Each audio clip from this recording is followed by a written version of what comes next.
இந்த தவக்காலம் தொடங்கி இன்னையோட 29 நாள் முடிஞ்சிருச்சு. இன்னைக்கு அற்புதமா ஒரு வசனத்தை உங்களுக்காக கொண்டு வந்திருக்கேன். நம்ம வாழ்க்கை ஒரு நீண்ட ஓட்டமா இருக்கும். சில நேரம் ஓடி ஓடி நம்ம காலெல்லாம் ரொம்ப வலிக்கும், மனசு சோர்ந்து போகும். இனிமே என்னால முடியாது அப்படின்னு தோன்ற அந்த நேரத்துல தான் கடவுள் நம்மளுக்கு ஒரு ஸ்பெஷலான ஒரு பலனை தராரு. அதுதான் இன்னைக்கு நம்ம பார்க்க போறோம். எசாயா நூல்ல இருந்து அதிகாரம் 40:31 வசனம். கர்த்தருக்கு காத்திருக்கிறவர்களோ புது பலன் அடைந்து கழுகுகளைப் போல சிறகுகளை அடித்து எழும்புவார்கள். அவர்கள் ஓடினாலும் இளைப்படையார்கள், நடந்தாலும் சோர்ந்து போகார்கள் அப்படின்னு இருக்கு. இந்த வசனத்தை தான் இன்னைக்கு நாம தியானிக்க போறோம். தவக்காலத்தோட 29வது நாள் தியானத்துக்கு என்னோட சேனலுக்கு உங்க எல்லாரையும் அன்போட வரவேற்கிறேன்.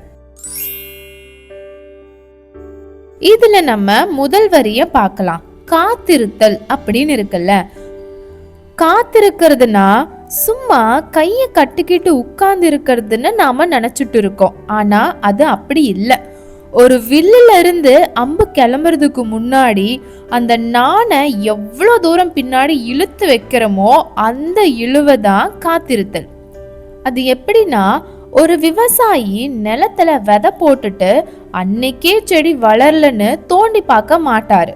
அவரு மழைக்காக காத்திருப்பாரு. அது போலதான் நம்ம ஜபத்துக்கு இன்னைக்கு பதில் வரலன்னா கடவுள் ஏதோ ஒரு பெரிய ஆசீர்வாதத்தை ரெடி பண்ணிட்டு தான் இருக்காருன்னு நம்பிக்கையோட இருக்கிறது தான் உண்மையான காத்திருத்தல். அந்த நேரத்துல தான் நம்ம பழைய கவலைகள்லாம் போயிட்டு நம்மளுக்கு ஒரு புது தெம்பே வரும். அடுத்த வரி பாருங்க, கழுகுகளை போல. இங்க ஏன் கழுகுன்னு சொல்றாரு? கழுகு ஒரு 40 வயசு ஆகும்போது ரொம்ப பலவீனமாயிடும். அதோட அழகு வளைஞ்சிடும், சிறகுகள் எல்லாம் பாரமாயிடும். அப்போ கழுகு 2 முடிவு எடுக்கலாம். ஒன்று அப்படியே செத்து போறது, இல்லைன்னா ஒரு கடினமான மாற்றத்துக்கு ஒத்துழைக்கிறது. அந்த நேரத்துல கழுகு ஒரு உயரமான மலைக்கு மேல போய் உட்காரும். அங்க தன்னோட பழைய அழக பாறையில அடிச்சு பிடுங்கிடும். புது அழகு வந்ததும் தன்னோட பழைய சிறகுகளை ஒவ்வொன்னா பிடுங்கி எரியும். அந்த வலி ரொம்ப பெருசு. ஆனா அந்த 5 மாச காத்திருப்புக்கு அப்புறம் புது பலன் அடைஞ்சு இன்னும் ஒரு 30 வருஷத்துக்கு அது ராஜாவா வாழும். நம்மளும் இப்போ ஒரு பழைய கசப்பான நினைவுகளோடையும் தோல்விகளோடையும் இருக்கலாம். அதை தூக்கி போடுறதுக்கு மனசு வலிக்க தான் செய்யும். ஆனா நம்ம உயர பறக்கணும்னா அந்த பழைய சிறகுகளை தூக்கி எரிஞ்சுதான் ஆகணும். அப்பதான் புது சிறகு, அதாவது புது பலன்னு நமக்கு கிடைக்கும். அடுத்து, மற்ற பறவைங்க புயல் வரும்போது பயந்து ஒளியும். ஆனா கழுகு மட்டும்தான் புயல் காற்றை எதிர்த்துட்டு அப்படியே மேல எழும்பும். மேகங்களுக்கு மேல போயிட்டு அது அமைதியா மிதக்கும். நம்ம பிரச்சனைய பார்த்து பயந்து ஓடக்கூடாது. அந்த பிரச்சனையே உங்களை இன்னுமே ஒரு படி மேல கொண்டு போகும். இந்த உலகத்துல இருக்கிற மனுஷங்க எல்லாரும் உங்களை பத்தி பேசலாம், உங்களை கீழே தள்ள பார்க்கலாம். ஆனா நீங்க இறைவனோட பள்ளத்துல இருந்தீங்கன்னா மேகங்களுக்கு மேல பறக்கிற கழுகு மாதிரி எல்லா பிரச்சனைக்கும் மேல நிம்மதியா திடமா இருப்பீங்க. அதுக்காகத்தான் கழுகு மாதிரி இருக்கணும் அப்படின்னு சொல்றாங்க. அடுத்த வரிய பாருங்க, ஓடினாலும் இளைப்படையார்கள் அப்படின்னு இருக்கு. மனுஷ பலத்துல ஓடுனா ஒரு கட்டத்துல இதயம் உடம்பு எல்லாமே பலவீனப்படும். இதுவே கடவுள் தர்ற பலம் எப்படின்னா, அது ஒரு வற்றாத ஊற்று மாதிரி. நீங்க வேலை செஞ்சாலும் சோர்வு வராது. நீங்க நினைச்ச காரியத்தை முடிக்கிற வரைக்கும் உங்களுக்குள்ள ஒரு எனர்ஜி இருந்துகிட்டே இருக்கும். அதுதான் இளைப்படையாத வாழ்க்கை.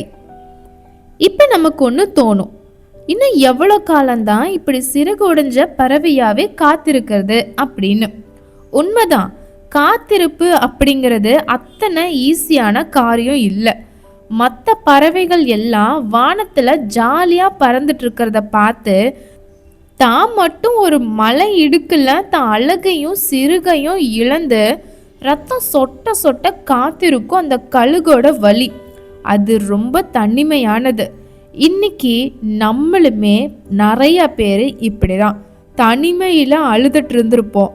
யாரும் என்னை புரிஞ்சுக்கல, என் உழைப்புக்கு ஒரு அங்கீகாரம் கிடைக்கல, என்னோட உணர்வுகளை யாரும் புரிஞ்சுக்கல, எனக்கு என்ன வேணும்னு யாரும் கேட்கல அப்படின்னு சோர்ந்து போய் இருப்போம். ஆனா ஒன்றை மட்டும் நினைவுல வச்சுக்கோங்க, அந்த கழுகு ஏன் அவ்வளோ வலியை பொறுத்துக்கிட்டு இருக்கு தெரியுமா?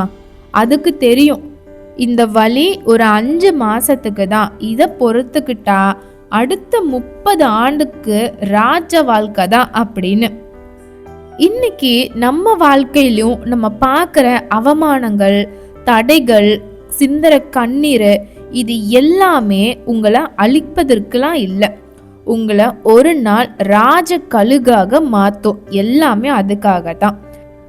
ஆண்டவரும் உங்களுக்கு ஒரு புது பலன் தருவேன் அப்படின்னு சொல்லும்போது உங்க வாழ்க்கையில இருக்க பழைய பலத்தை விட 1000 மடங்கு பெருசா இருக்கும்.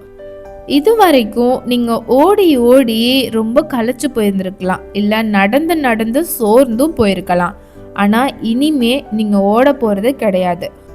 நீங்க அந்த கழுகு மாதிரி சிறகடிச்சு மிதக்க தான் போறீங்க. புயல் வரும்போதும் மற்றவங்க பயந்து ஒதுங்குவாங்க. ஆனா ஆண்டவருக்குள்ள இருக்கிற நீங்க அந்த புயலையே உங்க உயர்வுக்கு படிக்கட்டா மாத்துவீங்க.